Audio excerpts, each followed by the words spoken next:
춤추고 노래하고 악기를 연주하는 일, 인류의 오래된 표현 방법이죠. 마음의 응어리를 표현하지 못하면 몸도 불편해지는데요.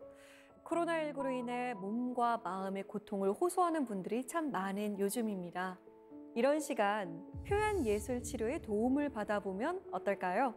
촉망받던 무용가에서 표현 예술 치료사로 변신한 정명 박사 이야기 함께 들어봅니다.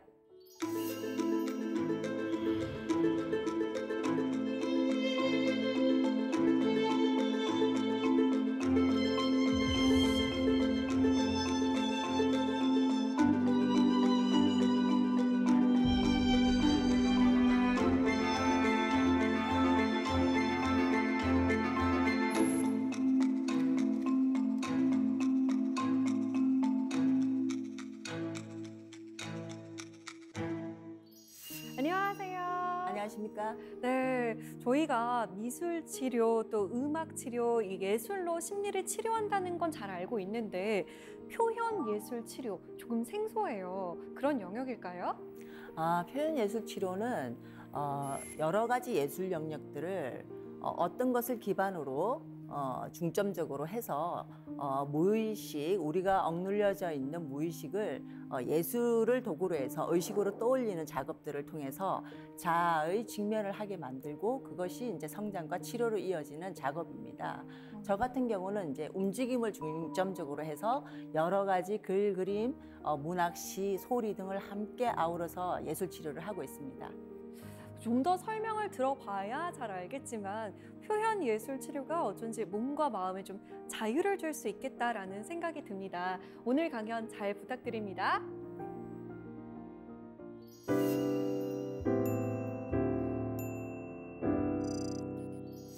저는 안무가로서 오늘 표현 예술 치료에 대해서 얘기를 나누고자 이 자리에 섰습니다.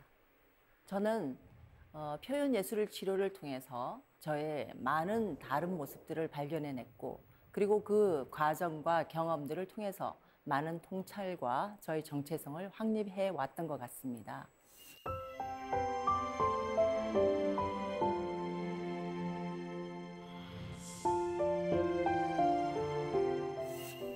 저는 어릴 때부터 무용을 시작해 왔습니다.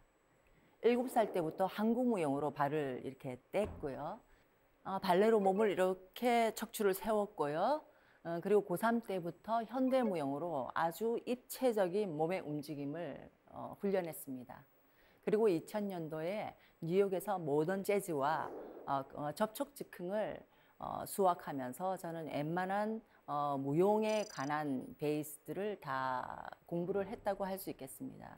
그런데 어느 날부터 저는 불안이라는 두 단어가 제 온몸을 감싸고 있다는 걸 느끼기 시작했고 그때가 지금 생각해보면 26살 때 제1회 국제해변무용제 최연소 안무자로 발탁이 되었을 때였던 것 같습니다.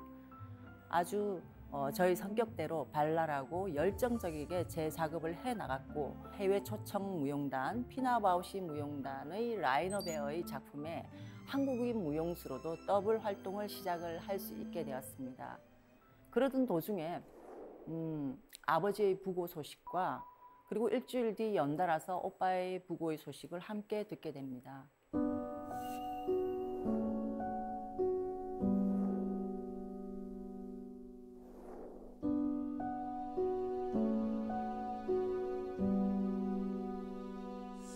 근데 그 이후로 저는 대인기피증과 함께 제 몸의 축소된 공간들을 느끼게 된 것 같습니다. 작은 접촉에도 깜짝깜짝 놀래고 전화벨 소리만 들어도 화들짝 놀라는 증세들을 가지면서 저는 불안이라는 단어를 확신했습니다.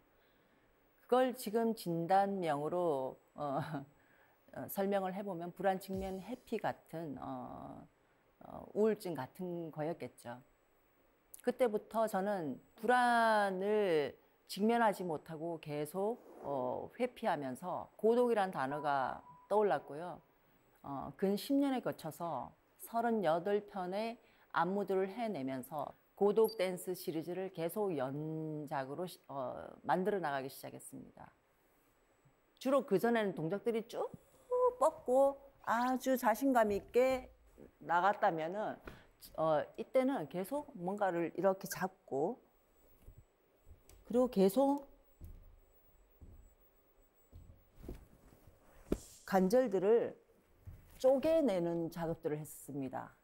공간이 부족했기 때문인 것 같습니다.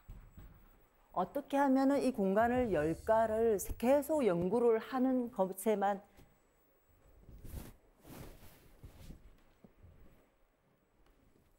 집중하면서 정작 저희 불안들은 직면하는 척만 했던 것이죠. 그 가면들을 쭉 뻗어서 이렇게 펼칠 수 있는 것이 아니라 아주 작게 계속, 그리고 그때 끊지 못했던 담배들도 계속 나타나면서 이런 모습들이 저를 지배하고 있었습니다.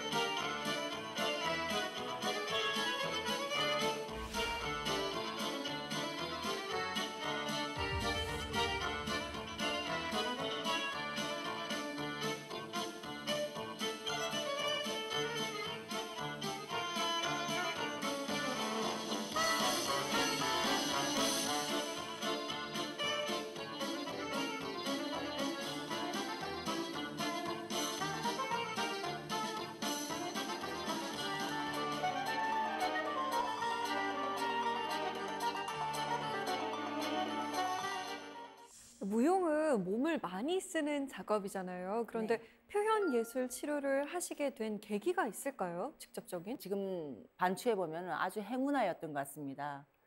왜냐하면 저희 스승님들이 저에게 소매틱과 표현 예술 치료 여러 가지의 프로그램들을 안내해 주셨고 그 당시부터 생기기 시작한 신체화 증상, 즉 척추의 왜곡의 증상으로 인해서 제가 춤출 때 굉장히 고통스러웠던 상황이었기 때문에 이런 신체화 증상을 자가 치유하기 위해서라도 저는 그 프로그램을 선택했어야만 했습니다.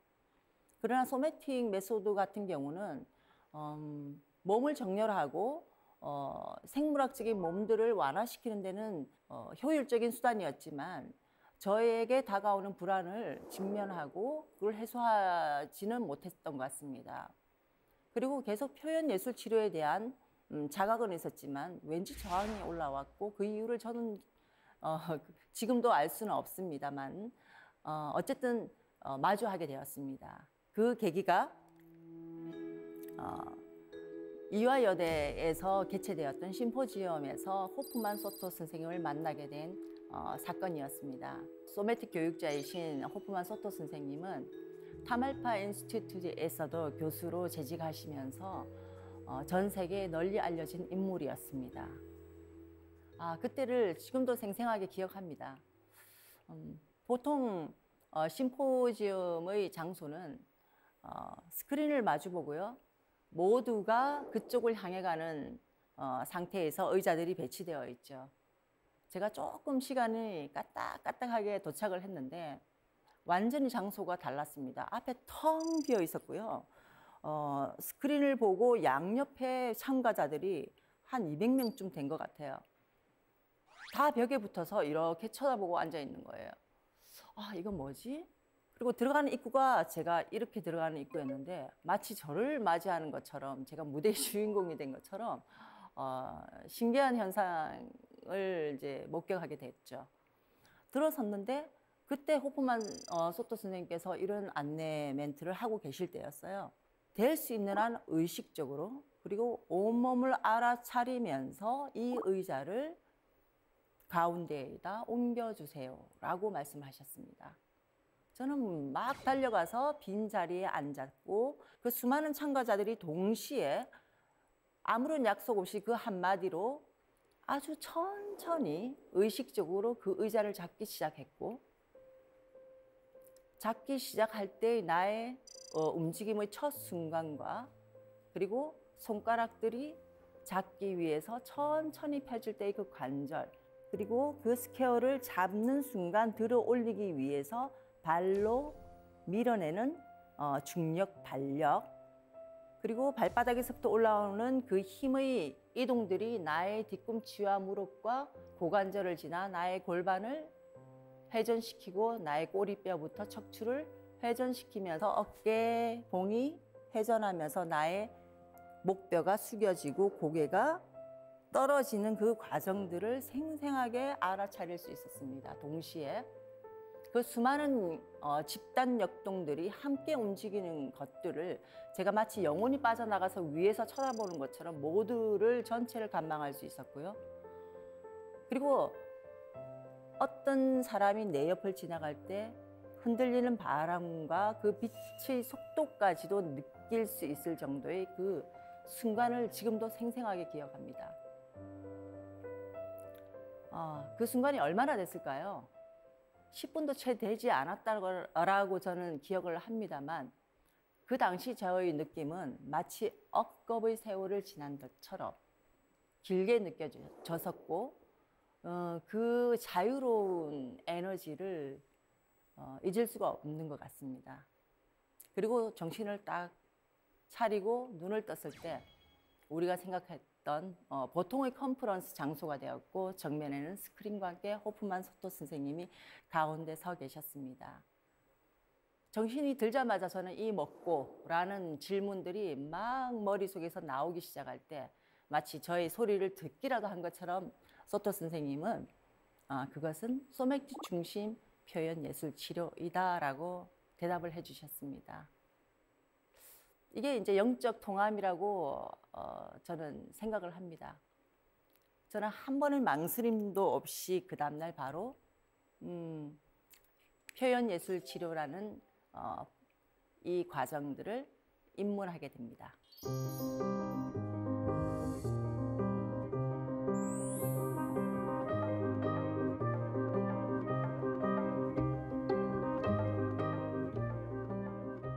본격적인 수학에 입문하였을 때 제일 처음 저에게 맞닥뜨린 것은 저항이었습니다. 즐겁게 저는 이 과정을 해나가리라고 굳게 마음을 먹고 시작을 하였지만 동료들과 함께 목격자 중심 그리고 미학적인 피드백 그리고 3가지 수준의 알아차림을 통한 이 과정들을 훈련해 가는 과정에서 저는 무한한 저항들을 만났습니다. 움직이면서 자기 이슈들을 만나게 되고 목격자들은 그것들을 피드백해 주면서 3가지 알아차림 수준의 질문들을 합니다. 그 움직임을 하면서 당신은 무엇을 느꼈습니까? 그 움직임이 소리가 있다면 어떤 얘기를 합니까?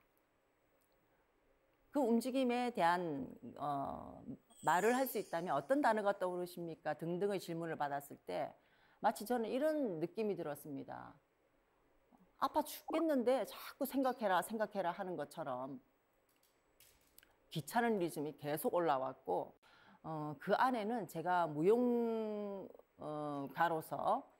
이런 움직임들이 굉장히 하찮게 느껴졌던 시점도 있었던 것 같습니다. 그렇게 저희 자만과 오만과 편견 그 모든 것들이 저희 자아의 한 부분이었음을 지금 반추하고 있는 중입니다. 그리고 그렇게 저렇게 이 저항들을 직면하고 단계를 점점 밟아 올라가서 마지막 시점에서 미국으로 건너가게 됩니다. 샌프란시스코 타말파산에 위치한 치유의 대가 안나 할프린의 처소로 옮겨져서 저는 마지막 단계를 수학할 때 제가 해결하지 못한 미해결 과제들이 무의식 저변에 아주 깊숙이 저장되어 있는 것들을 발견하고 직면했습니다.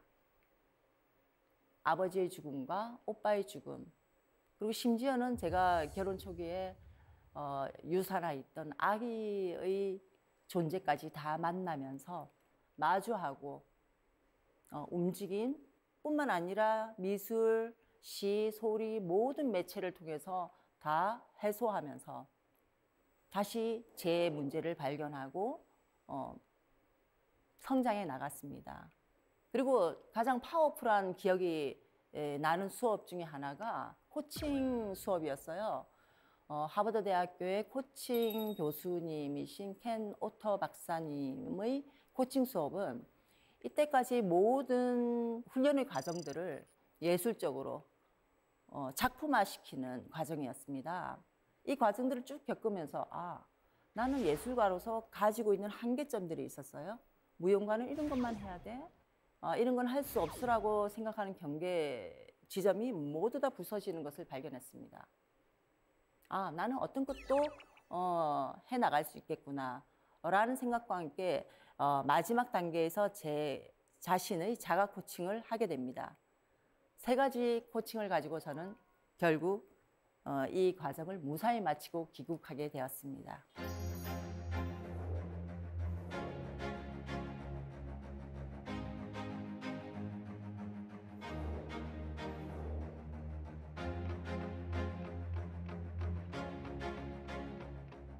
첫 번째 시도로서 예술 작업의 축소는 제가 이때까지 살아오면서 예술 작업들을 가장 큰 주제, 마치 우주를 구할 듯한 큰 주제와 대규모의 어떤 무대 세트와 제작 과정, 그리고 인원들을 동원해서 한 작업들을 아주 축소해서 무의식의 발톱이라는 작품을 완성하게 되었는데요.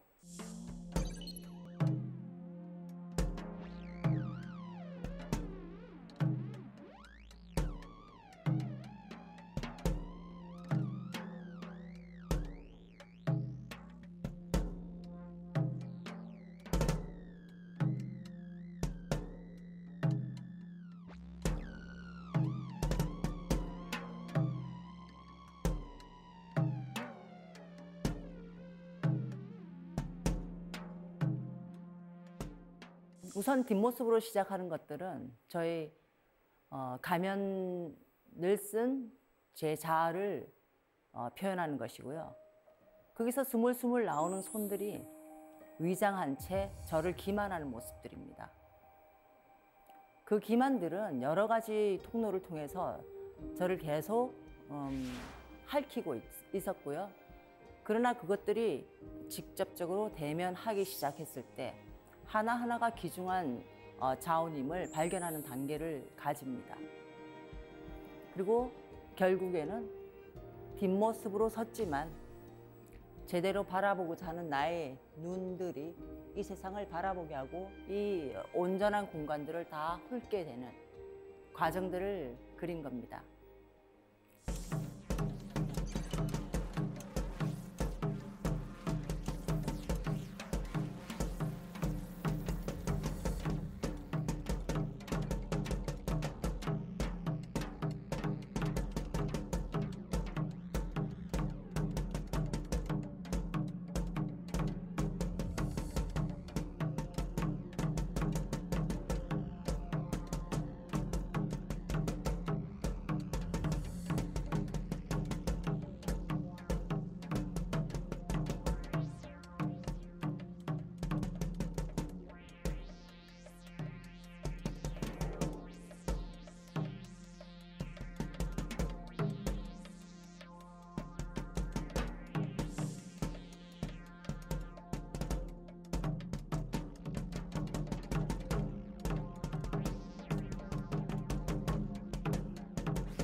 저희 두 번째 스코어는 프로그램의 개발과 임상의 심화였습니다. 30대 중반에서 60대 초반까지 탈북민 여성을 대상으로 한 하나원에서의 수업이었습니다.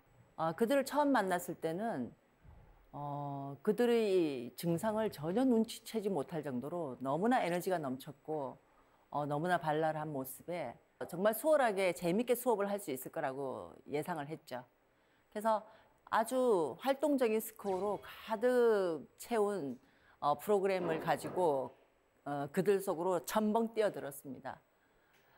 그런데 그들의 이슈를 드러내기 시작하면서 저는 묘한 에너지를 느끼게 됐습니다. 왠지 숨기고 방어하고 그리고 뭔가 구조적으로 제가 알지 못하는 어떤 에너지들을 짐작을 했는데요. 이슈가 드러나면서 알게 된 사실들은 그들은 남아하기 위해서 온갖 일들을 겪으면서 죽을 뻔한 상황들을 넘기고 현재에 이르렀고 그리고 또한 북에 남겨진 가족들을 또 구출해내기 위한 책임감과 의무감으로 당장 사회에 나가면 또 돈을 벌어야 된다는 그 위압감으로 똘똘 뭉쳐져서 트라우마로 인한 몸의 증상들이 드러나는 것들을 저는 감각하고 있었던 것입니다.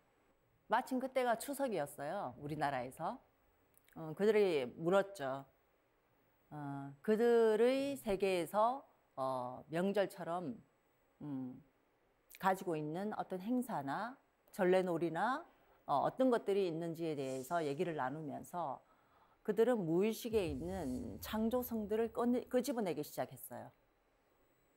떡을 만들기 위해서 어떤 나무를 계속 심고 베어다가 서로 우리나라에서 자치기 비슷한 어떤 놀이들을 하는데 이러한 룰을 가지고 지면은 어떤 내기를 하고 이런 얘기들을 하면서 그들은 방어를 해제하기 시작했습니다. 그래서 몸에 무장된 근육들을 해제하기 시작하면서 그들이 위장된 가면들을 하나씩 벗기 시작하는 것들을 목격하기 시작한 것들이죠. 이 과정 동안에 저희들은 퍼실리테이터의 역할만을 수행하면서 그들이 직접 연출을 맡고 소리를 잘 낼 수 있는 사람들은 가수, 배우를 하면서 그리고 빨래를 하든 어떤 활동을 하든 상관없이 어떤 주제에 맞춰서 조명을 직접 이것처럼 받고 무대에 올라가서 리허설부터 끝까지 무대가 끝날 때까지 그들이 연출해내는 과정을 저희들은 스코링했습니다. 그 결과 마지막 무대를 펼치는 날 하나원의 관계자들이 폭도할 정도의 배를 잡고 넘어가는 우스운 광경들 그리고 감동해서 펑펑 눈물을 같이 쏟는 장면 그리고 하나가 되어서 서로 어깨를 감싸는 감동적인 장면까지 정말 아름다운 많은 과정들을 목격하게 된 계기였고 그리고 저는 확신했죠. 이들이 이 과정들을 창조적으로 자발적인 수행으로서 이루어진 이 무대 과정을 통해서 한국 사회에 나가서도 그들이 스스로 두 발을 우뚝 딛고 이 사회에서 잘 적응해 나갈 수 있으리라고 저는 믿게 되었습니다.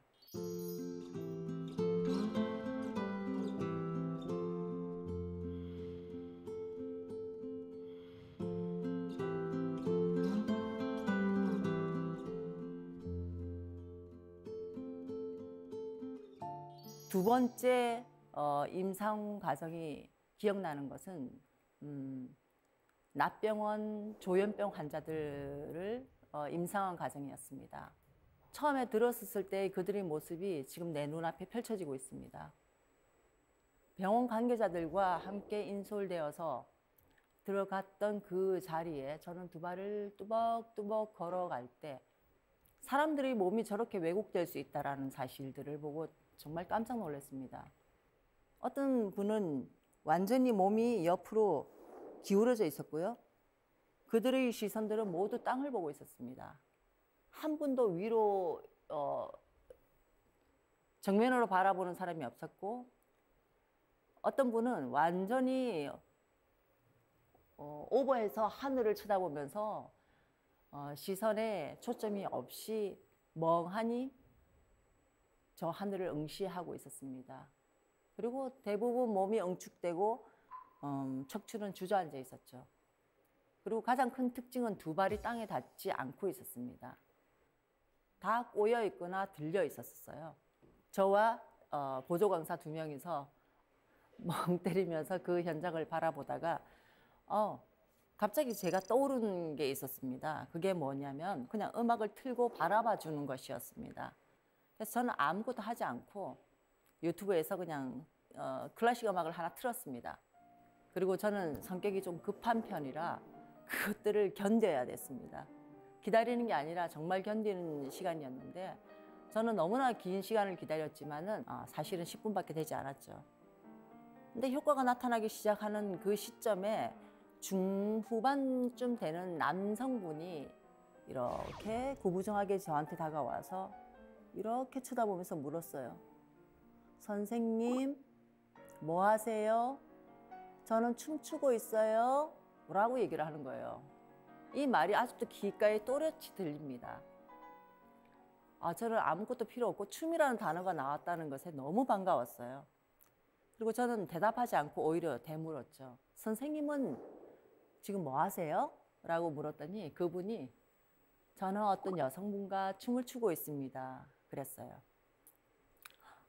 그때 제가 깨달은 거는 우리가 의식하고 알아차리는 거는 이 현실과의 통로가 있기 때문에 가능한 것이지 그렇지 않은 이분들의 세계에서는 소용이 없다는 걸 깨달았습니다. 이분들은 사회와 단절하고 본인들의 방어에 의해서 그분들의 세상을 펼쳐내고 있었던 거였어요. 저희들은 알 수 없지만 그분들은 이 안에서 어마어마한 세상에서 환상 속에서 그분들의 세상에서 춤을 추고 계셨던 거예요. 하지만 여기서 단서는 음악과는 연결이 된다는 거였죠. 그래서 이 음악이라는 하나의 단초를 통해서 그분들이 발로 현실에 내다를 수 있는 실마리를 찾은 것이죠. 전문 용어로는 미러링이라고 하고 우리말로는 그냥 따라하기입니다. 그대로 따라 한번 해보는 거예요. 심리학에서는 그대로 그 사람의 행동을 이렇게 따라하면 이 사람의 마음을 알 수 있다 그래요. 그분을 제가 따라하기 시작했어요. 그리고 어떤 분은 완전히 이러고 있을 때 전 옆에 가서 진짜 이러고 있었어요. 어떤 분이 이러고 있으면 저 옆에 가서 이랬어요. 그리고 우리 강사들도 저를 따라서 하기 시작했죠. 그리고 그 춤을 추고 계신다는 그 선생님과 손을 잡고 그 리듬에 맞춰서 발만 옮겼는데 그분은 저와 함께 리듬을 맞추기 시작했어요. 그리고 어떤 분은 어깨에다 제가 손을 이렇게 쳐드리니까 등에 대고 이렇게 쳐드리니까 이렇게 반응을 하는 거예요. 실로 놀라운 장면이었습니다. 그렇게 이 많은 사람들이 각각의 어떤 움직임들을 해내기 시작하고 그들이 인지를 하는지 안 하는지 저는 알 길이 없습니다. 그렇지만 어느 순간에 우리는 제가 이렇게 하고 있는 이 사람의 뒤에, 제 뒤에 손을 대고 또 그 뒤에 손을 대고 그러면서 나중에 기차처럼 동그란 원이 됐어요. 춤을 춘다는 것은 제가 옛날에 생각했을 때는 아주 멋있게 몸을 쫙 펼쳐내고 무용가처럼 이렇게 긴 선으로 아름답게 관절들 다 움직이는 거라고 생각을 했지만 그 장면을 보면서 그냥 이 발을 맞추는 것만으로도 이 에너지 역동으로도 충분히 아름다운 예술이 될 수 있다는 걸 저는 목격했고요. 이러고 있던 사람이 어떻게 이 터치 한 번만으로도 음악의 한 줄기의 음색만으로도 이렇게 몸이 펴지는 그 자체가 어떠한 치료도 필요가 없었다는 것을 경험하게 된 임상 과정이었습니다.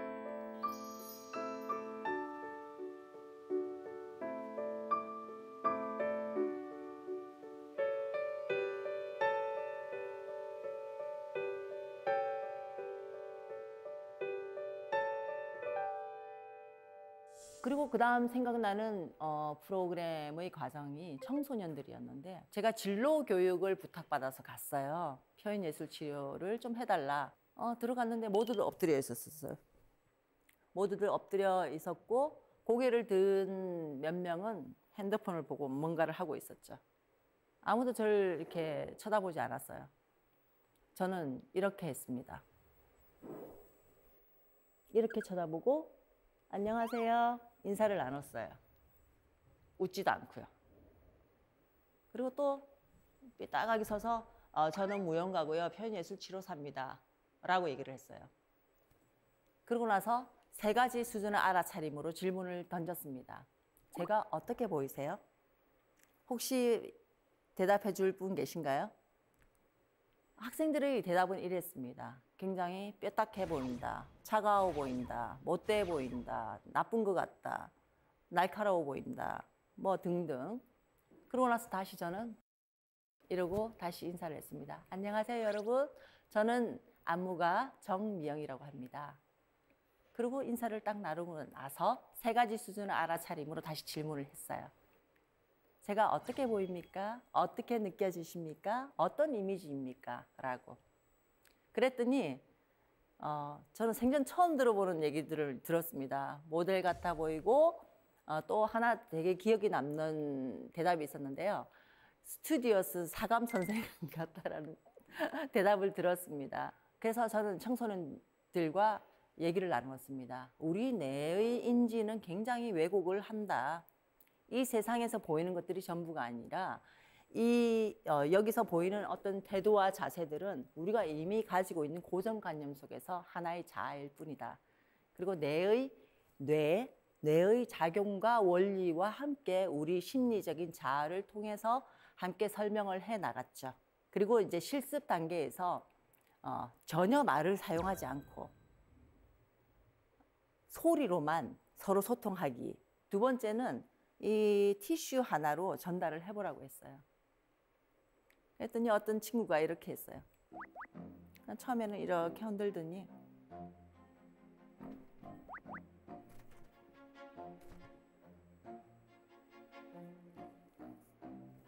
인상도 막 이렇게 하면서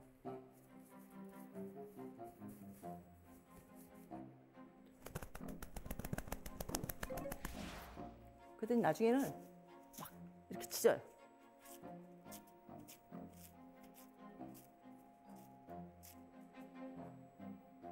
그러고 나서 이렇게 보는 거예요. 그랬더니 상대방이 이거를 쫙 반으로 나누더니 이렇게 꼬우기 시작했어요.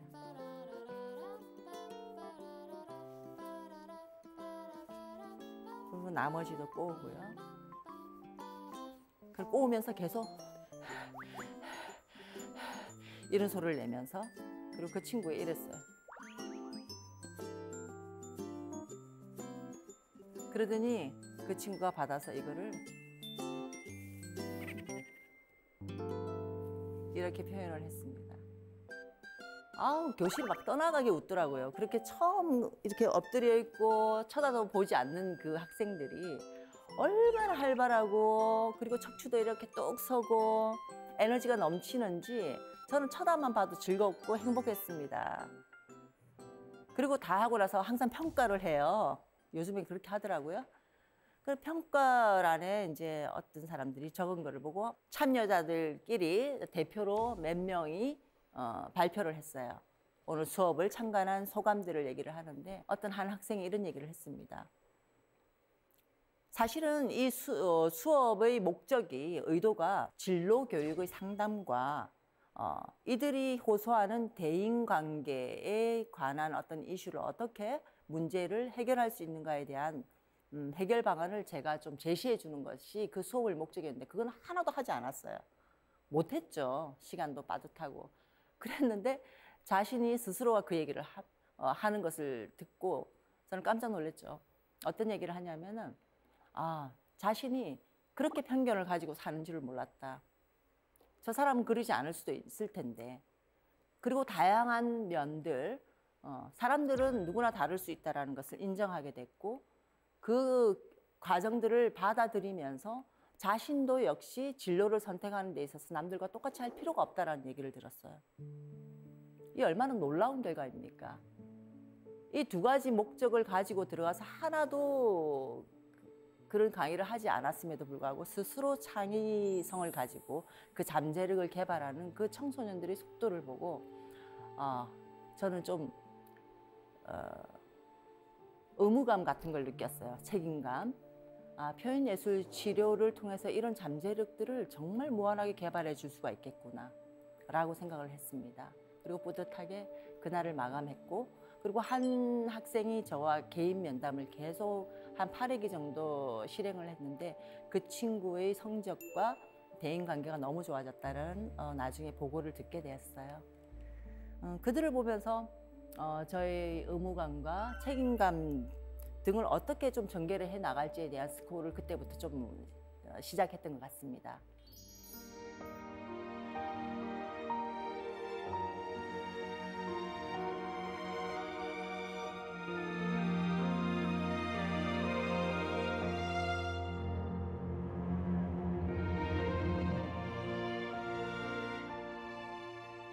그럼 그 표현 예술 치료를 받다가 그럼 내가 한번 다른 이들도 이렇게 치료해줘야겠다라는 생각은 어떻게 갖게 되신 건가요? 아, 그거는 저절로 따라오는 보너스 같은 거였어요.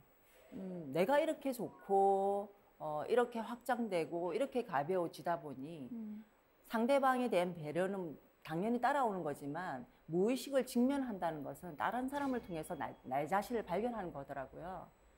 그러면 자연스럽게 아, 저 사람도 이랬겠구나라는 공감이 저절로 따라오는 보너스 같은 것들로 공감대가 형성되고 저희 마음의 여유가 이제 점점점 넓어지는 현상들을 발견했기 때문에 그건 당연하게 자연스럽게 다가오는 과정이었던 것 같습니다.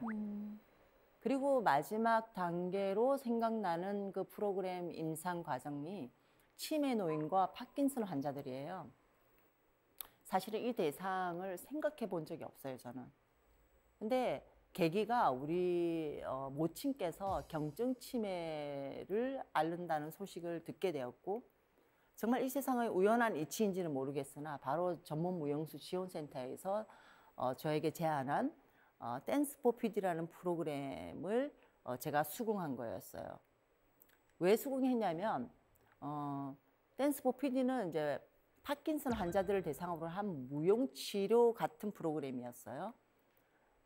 근데 이제 치매의 원인들이 한 78가지에서 한 90가지 정도 된다고들 합니다. 그런데 가장 퍼센테이지가 높은 게 뇌졸중 인 경우가 많은데 우리 모친께서도 이 경증 증상을 앓기 이전에 10년 전에 뇌졸중을 잠시 앓았었어요. 그거를 제가 기억하고 있었고 이 댄스 포 파킨슨도 그 뇌졸중에 의해서 진행되는 증상으로 알고 있었기 때문에 혹시 연관성을 가지고 제가 도움을 모친께 드릴 수 있을까 해서 수락을 했고 데이케어 센터를 제가 자진해서 임상의 과정을 맡게 됩니다.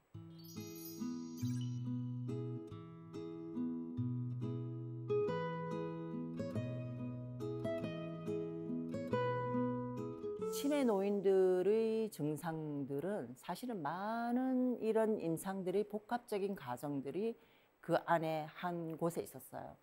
가장 파워풀한 도구로 사용했던 게 장기 기억을 일출해내기 위한 스토리텔링의 상상력을 이용하는 거였어요. 그래서 그분들은 단기 기억에는 전혀 반응하지 못하기 때문에 인지적으로 장기 기억 속에 들어있는 것들을 접촉하기 위한 몸의 활동을 통해서 그분들의 기억들을 소환해내는 것들이었죠. 하나의 예가 떠오릅니다. 보자기를 가지고 막 움직임을 하는 과정이었는데 웬 할머니께서 그걸 꼬우기 시작했어요. 그래서 우리 보조 강사가 하나를 더 주니까 2개를 꼬우기 시작했어요. 그러더니 제가 이걸 잡아드리니까 하나를 더 가져와서 닦기 시작했어요. 그래서 2개의 이제 따음이 생기니까 이렇게 머리에 댄 거예요. 귀 옆에다가. 그러니까 이 닦는 머리가 된 거예요. 그래서 지금 몇 살이세요? 이랬더니 18살이래요. 그때부터 이제 그분들의 기억이 소환되기 시작하는 거죠. 다른 분들은 18살 때 결혼을 했다부터 시작해서 첫사랑 얘기도 나오고 그러면서 그네를 타는데 뒤에서 밀어주는 그이가 있다 이제 얘기가 나오기 시작했어요. 그런데 너무 놀랍게도 그 그네를 이렇게 타야 된다고 어떤 할머니가 막 가르쳐 주는 거예요. 그럼 발을 이렇게 누르면서 으쌰 으쌰 하는 거예요. 그래서 우리는 전체 역동이 딱 일어나면서 다 같이 으쌰 으쌰를 시작을 했는데 갑자기 한 분이 우시는 거예요. 왜 그러세요? 라고 얘기를 했더니 그분께서 얘기를 하시기를 나는 땡감도 없었어 라고 울부짖는 거예요. 그러고 나서 다시 정신을 차려보니 그분은 그 보자기를 가지고 닦는 거를 전혀 하지 않으셨고 뭔가를 계속 이렇게 접었다가 폈다가 접었다가 폈다가 하는 거예요. 뭐 하세요 할머니? 이랬더니 뭘 싸야 되겠다는 거예요. 그러니까 피난을 가야 되는데 뭘 싸가지고 가야 되는데 싸갈 게 없다는 거예요. 자기 집에는 떨어져서 누가 가져가지도 않는 땡감도 하나 없었다는 게 그렇게 서러웠던 거예요. 이렇게 우리 몸 작업들은 이 무의식 깊이 저장돼서 해결되지 못하는 채로 그대로 유리컵을 팍 던지면 파편적으로 탁 날아오는 것처럼 이 파편들이 온몸에 박혀 있었던 거예요. 그래서 그분들은 다른 분들은 으쌰으쌰 하다가 그분들을 위로해 주기 시작했어요. 치매 노인들의 특징 중에 하나가 사실은 외면이에요. 친한 분들끼리만 이렇게 소곤소곤 얘기를 하지 옆에 닿는 것도 싫어하세요. 뭐 이러면서. 그래서 예쁜 치매라고도 하고 거친 치매라고도 하는데 대략적으로 그렇게 거친 치매들이 저는 보였어요. 그런데 이 하나의 현상을 두고 많은 분들이 진짜 이렇게 걸어와 괜찮아, 지금은 괜찮잖아 이러면서 쓰다듬어주고 너도 그네 타라고 옆에 앉혀놓고 같이 손을 잡고 으쌰으쌰하고 이런 감동적인 모습들을 보면서 결국 저의 미래의 모습이었다는 걸 느낍니다. 누구든지 지금 현재 트라우마에 노출되어 있고 누구든지 상처를 받고 경험들을 합니다. 저는 이 모든 표현예술 치료의 과정을 통해서 저 자신을 만났고 그것들을 직면해 왔던 것 같습니다.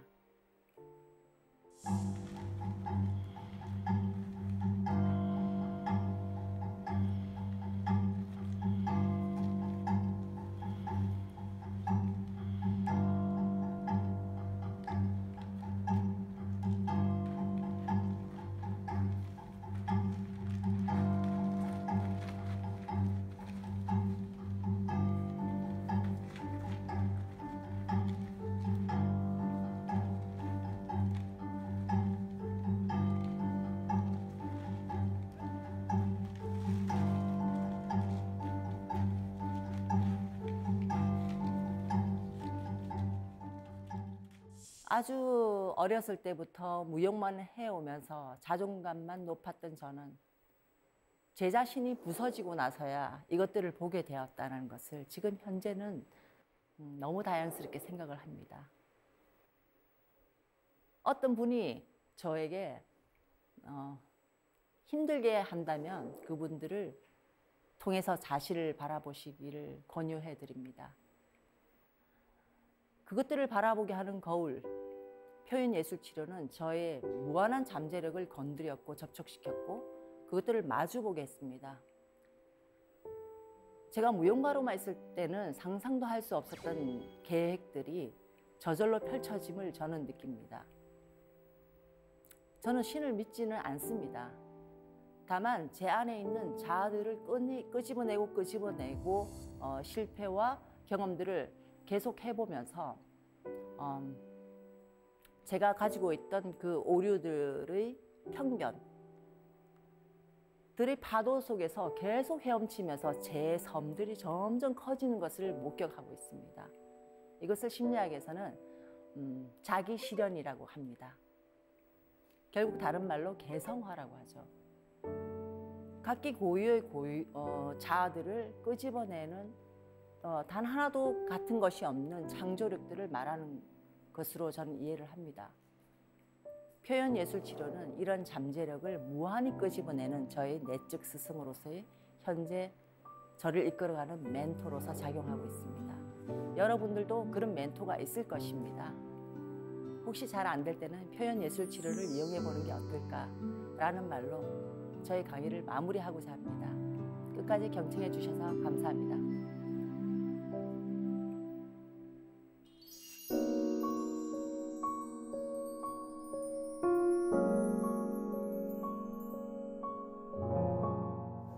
몰랐는데 정말 많은 분들이 이미 표현예술치료에 도움을 받고 있었군요. 사사기 공동체 여러분께서도 궁금한 점이 참 많으실 텐데 미리 받은 질문들 한번 보겠습니다. 여나영님의 질문입니다. 선생님처럼 표현예술 치료자가 되기 위해서는 무용을 전문적으로 한 사람만 가능한 것인가요? 네, 궁금하실 것 같아요. 무용을 좀 전문적으로 배워야 하는 것일까요, 정말? 이런 질문들 참 많이 받습니다. 그런데 처음에도 말씀드린 바와 마찬가지로 이거는 무용치료가 아니라 움직임 중심 표현예술치료죠. 그래서 지금 우리 아나운서님도 이런 움직임들을 하죠. 네. 그래서 많은 사람들이 이미 움직임을 하고 계십니다. 그것을 이제 중심으로 그 사람의 이슈를 무의식에서 건져 올리는 작업이기 때문에 무용과는 전혀 상관이 없습니다. 그럼 뭘 전공하면 좋을까요? 어떤 것도 저는 필요치 않다고 생각을 합니다만 네. 저는 지금 현재 강연에서도 말씀드렸지만은 심화 공부를 계속 하고 있어요. 그래서 인생 끝없는 공부이기 때문에 어떤 공부든 열심히 하고 있으면 이 훈련 과정에서는 어려움 없이 해내리라고 생각을 합니다. 다음 질문 보겠습니다. 김민지님의 질문입니다. 큰 심리적 문제가 아니라 내성적인 성격이나 소심한 마음 등 성격을 개선하는 데에도 표현 예술 치료가 효과가 있을까요? 어쩐지 좀 내성적인 사람이 표현 예술 치료를 받으면 좀 달라지지 않을까라는 생각도 많이 드실 것 같아요. 당연히 달라질 거고요. 그 이유는 우리 안에 있는 수많은 잠재력이 있습니다. 그것들을 모르고 본인들의 고정관념 그리고 습관들에 의해서 움직여지고 살아가기 때문에 하던 방식으로 계속 움직여지는 거죠. 그것들이 부딪힐 수도 있고요. 그래서 성격 개조라는 것은 그 측면에서 봤을 때 바뀌는 것이 아니라 안에 있는 것들을 더 발견해냄으로 인해서 지금 가지고 있는 이 이슈가 오히려 더 장점화된다는 것을 의미한다고 볼 수 있겠습니다. 그렇기 때문에 표현 예술 치료를 통해서 얼마든지 성격 본인께서 얘기하신 개조라는 측면이 어떤 커다란 변화를 가져올 수 있다라고 저는 생각을 합니다. 우리 몸과 마음의 건강을 위해서 표현 예술 치료를 더 가깝게 받을 수 있는 기회가 많아졌으면 좋겠다라는 생각이 듭니다. 오늘 강연 정말 잘 들었습니다. 고맙습니다. 감사합니다.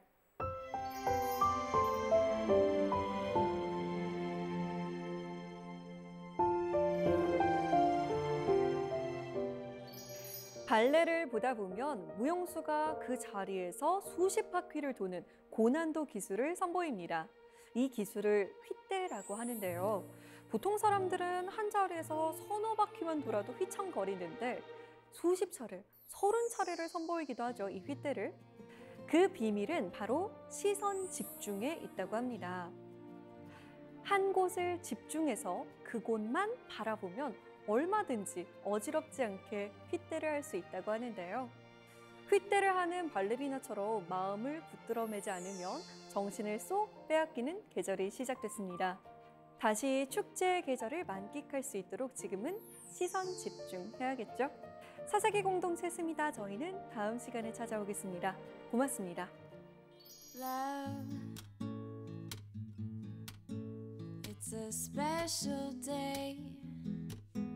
We should celebrate and appreciate that you and me found something pretty neat. And I know some say this day is arbitrary.